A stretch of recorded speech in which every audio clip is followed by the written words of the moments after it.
नमस्कार एसएसयूनिक एजुकेशन ने आपण मानक स्वागत पिलामाने आज आम ये भिडियो दोल पूर्णिमा बा होली उपरे सुंदर एवं संक्षिप्त ओडिया रचनाटी लिखा। तेज चलते पिलामाने डेरी नक भिडियो को आरंभ करवा। उपक्रम प्राचीन कालरू भारतीय विद्वान माने 6 गोटी ऋतु को अनुभव करिसेंती एवं स्वीकृति प्रदान करिसेंती। प्रत्येक ऋतुर आवश्यकता और वैशिष्ट्य स्वतंत्र। ऋतु अनुसार प्रकृतिर रूप संभार मानव समाज को प्रभावित करे। पुणी ऋतु अनुसार अनुष्ठित पर्वपर्वाणी गुड़िक जनजीवन को आमोदित करने सहित संगे संगे नूतन दिग्दर्शन देइथाए। ऋतुमानक मध्य बसंत ऋतुर श्रेष्ठत्व जुगे जुगे रही। ऋतुराज बसंत रे पालन करा पर्वपर्वाणी गुड़िक मध्य दोल पर्व प्रधान। वर्णना कविर लेखनी जुगे जुगे बसंतर जयगान करिछि।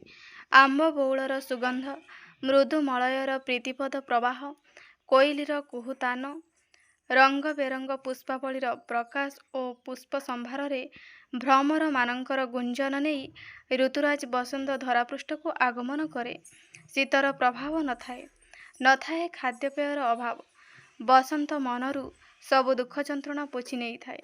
बसंतर एही मन छुआ परिवेश रे दोल उत्सव पालन अतीव तात्पर्यपूर्ण। फाल्गुन और चैत्र बसंत ऋतुर अंतर्गत। एही 2 मासरे दोल जात्रा अनुष्ठित होइथाए।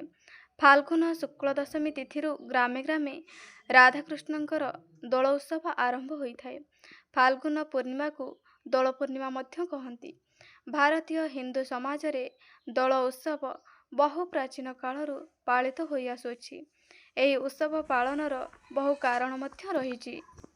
राधाकृष्ण मदन मोहन बा दोल गोविंद को केंद्र करी दोल उत्सव अनुष्ठित होइथाए। फाल्गुन शुक्ल दशमी पूर्णिमा पर्यंत ठाकुर विमान आरोहण करी ग्राम दांडरे यात्रा करती। प्रत्येक द्वार रे ईश्वर उद्देश्य रे नैवेद्य समर्पण करा जाए। दोल पूर्णिमा रे दोल मंडप रे दोल विमान रूपे मदन मोहन पूजित हुअन्ति। मेलन दोल जात्रार एक प्रधान अंश। पूर्णिमा दिन मेलन पड़िया रे दोल विमान गुड़िक एकत्र हुअन्ति। भोग लागि परे ठाकुर विमान गुड़िक वृत्ताकार रे प्रदक्षिण करती। एहाकू मेलन कुहाଯାଏ। एही दोल उत्सव गोपाल संप्रदायर एक प्रधान उत्सव। सेमाने नूतन वस्त्र परिधान करी दोल गोविंद को पूजा करती। फगु खेल दोल उत्सवर एक विशेषत्व अटे। एही उत्सव रे लोकमाने फगु खेली खूब आनंद अनुभव करिथांती। फगु बा अभिर व्यतीत पिचकारी रे परस्पर उपर को रंग पानी पकाई उत्सव को आहुरी सरस और चित्ताकर्षक करिथांती। बेले बेले एथिरु अप्रीतिकर परिस्थिति मध्य सृष्टि होइथाए। एथिप्रति सावधानता अवलंबन करिबा आवश्यक।